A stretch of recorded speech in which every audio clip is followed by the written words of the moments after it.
नमस्कार। मैं हूं संजीव श्रीवास्तव। आप देख रहे हैं 4 PM न्यूज नेटवर्क। गोदी मीडिया की झूठी खबरों, गोदी मीडिया की नफरत भरी खबरों और गोदी मीडिया के फेक नैरेटिव लोग अब इससे आगे जाने लगे हैं। और खासकर जो भक्त हैं, अंधभक्त हैं, उनमें भी बहुत से ऐसे लोग हैं जो अब न केवल चिढ़ रहे हैं बल्कि खुलकर रिएक्शन भी अपने अपने दे रहे हैं। और इसे लेकर बार बार बहुत सारे प्रमाण सामने आते हैं। अभी हमने देखा जब वो कश्मीर के पहलगाम में घटनाक्रम हुआ, जब नरसंहार हुआ निर्दोष पर्यटकों का, और उसके बाद जिस तरीके से गोदी मीडिया ने वहां पहुंचकर एक नैरेटिव बनाने की कोशिश की, तो कैसे लोगों का रिएक्शन हुआ और उनका गुस्सा भी फूटते हुए हमने देखा। और ये जो गोदी मीडिया है, मोदी भक्त मीडिया है, और ये जो नफरती चिंटू हैं जो सिर्फ और सिर्फ हिंदू मुसलमान करते हैं, वो बाज आने का नाम नहीं लेते हैं। देखते हैं कैसा उनका विरोध हो रहा है, कैसा लोगों ने देखना कम कर दिया है, बंद कर दिया है। ये जरूर है कि जो गोदी मीडिया है, चूंकि वो मेन स्ट्रीम मीडिया है, तो उसको कई बार मजबूरी में लोगों को देखना ही पड़ता है। और कुछ ऐसे चैनल हैं जो सिर्फ और सिर्फ उनका जो एक एजेंडा है उसके तहत देखे जाते हैं। और ऐसा ही एक चैनल है आर भारत। जी हाँ, आर भारत।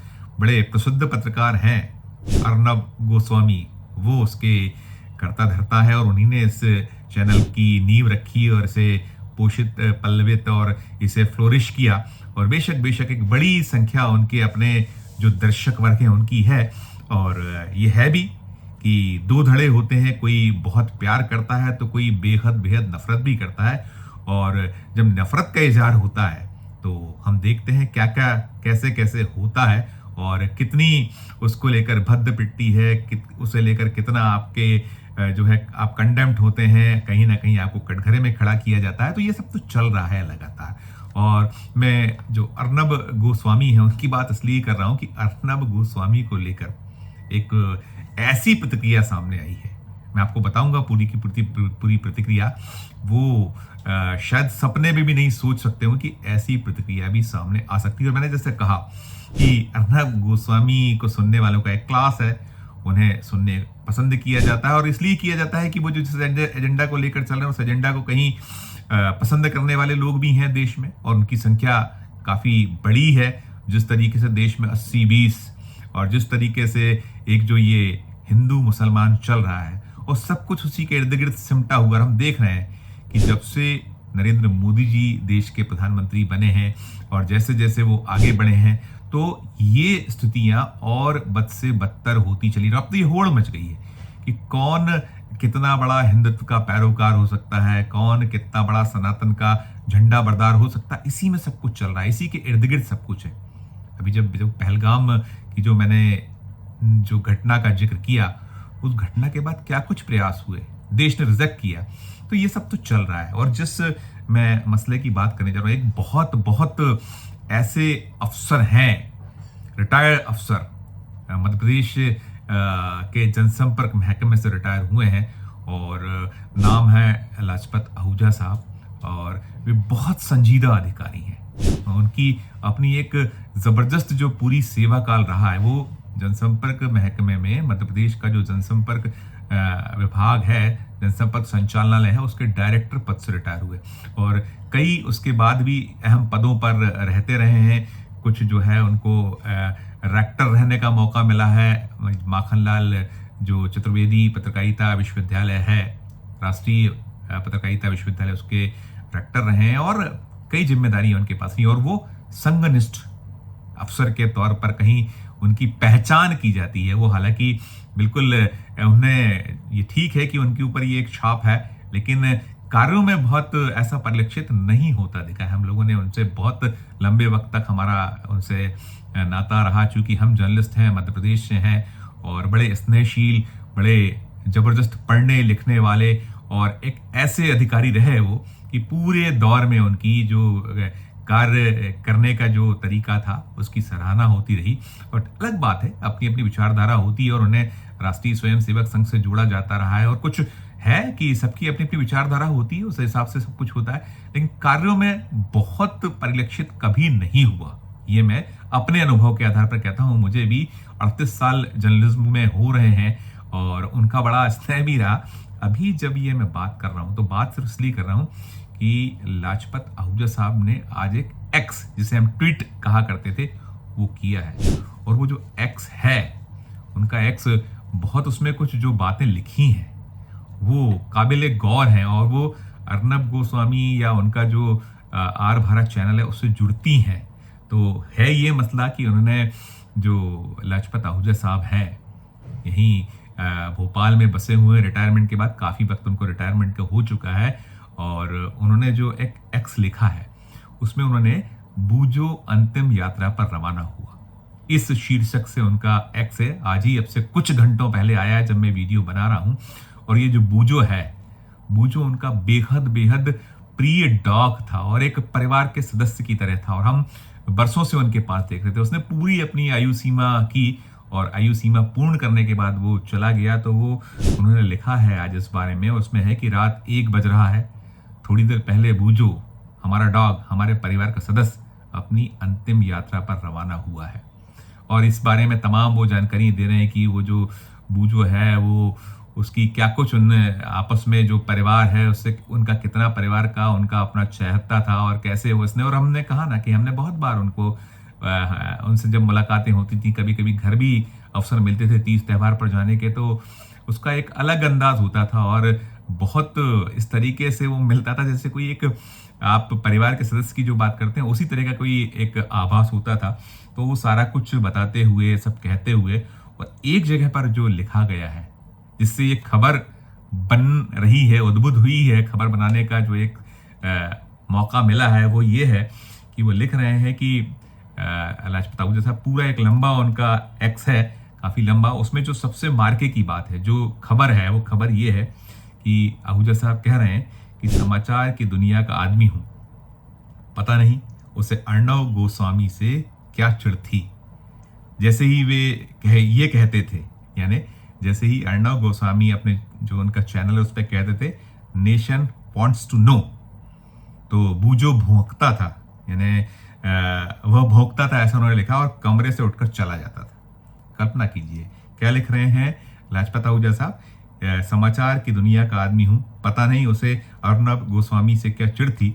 जैसे ही वे ये कहते थे नेशन वांट्स टू नो, वह भौंकता और कमरे से उठकर चला जाता था, तभी लौटता था जब दूसरा बुलेटिन आता था। ये उन्होंने कहा है एक्स में। अब कल्पना कीजिए कि ये हम जैसा है, सबकी अपनी अपनी राय होती है किसी के भी बारे में। जब मैं इस YouTube चैनल की दुनिया का अभी एक पत्रकार हूं, लगातार मैं खबरें भेजता हूं, तो हमारे भी कुछ चाहने वाले हैं, कुछ ना चाहने वाले हैं, कुछ एक जो हमारे समाचार होते हैं, हमारे समाचारों को लेकर टिप्पणियां करते हैं, उसमें कई बार बहुत लोग गालियां भी देते हैं, बहुत लोग अनाप शनाप भी लिखते हैं, और ठीक है, हम तो उन्हें प्यार की तरह लेते हैं, अपने आप में सुधार की कोशिश करते हैं। हर दिन पत्रकारिता में एक नया दिन होता है, सीखने के अवसर होते हैं, कोशिश हम लोग, कभी पूर्ण नहीं होता है जर्नलिस्ट, हर दिन उसके समक्ष बहुत ऐसी चीजें आती हैं, नई नई चीजें आती हैं, और वो चलता है, होता है। और मैं एक चीज और बताऊं अपने दर्शकों को, मैं बार बार कहता हूं कि मैं कभी किसी भी, जो जितने समाचार अब तक आज तक बनाए हैं, कभी कोई स्क्रिप्ट नहीं लिखता, एक मन में लाइन को सोचा और उसी लाइन के आधार पर आगे बढ़ते चले जाता हूं।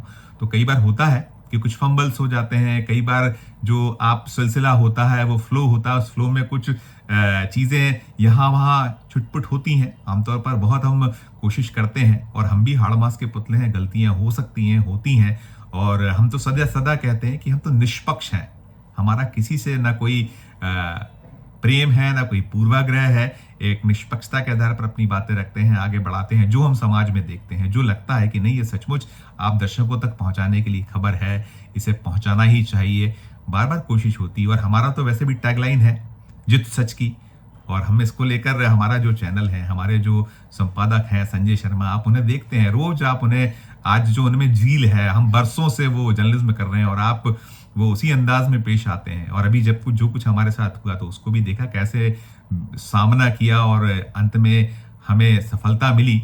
और जो वो कहते हैं हमारे संपादक संजय शर्मा साहब कि हम भी, यदि कहीं कोई त्रुटि हो, गलती हो, तो सुधारने का अवसर होता है, हम कोशिश करते हैं।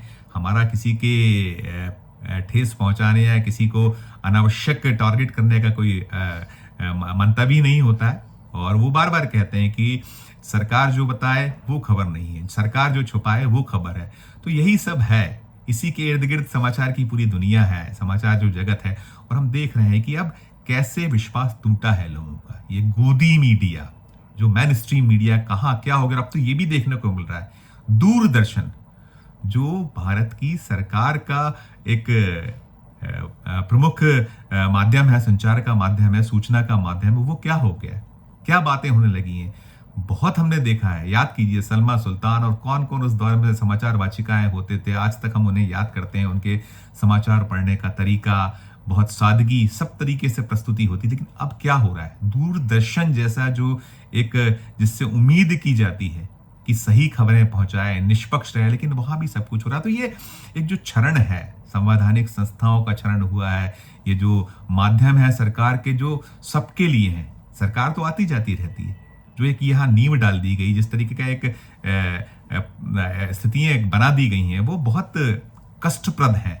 और यही है वजह कि जो हो रहा है उसके चलते जो सारी चीजें कहीं ना कहीं शक की निगाह से देखी जाने लगी हैं। तो ये जो खबर आपने सुन ली कि वो जो कह रहे थे कि जो उनका बूजो, आहूजा साहब का जो डॉग, वो भी जो जब अर्णव गोस्वामी कहते थे कि नेशन वांट्स टू नो, तो भौंकता और कमरे से बाहर उठकर चला जाता था और तब लौटता था जब दूसरा बुलेटिन आता था।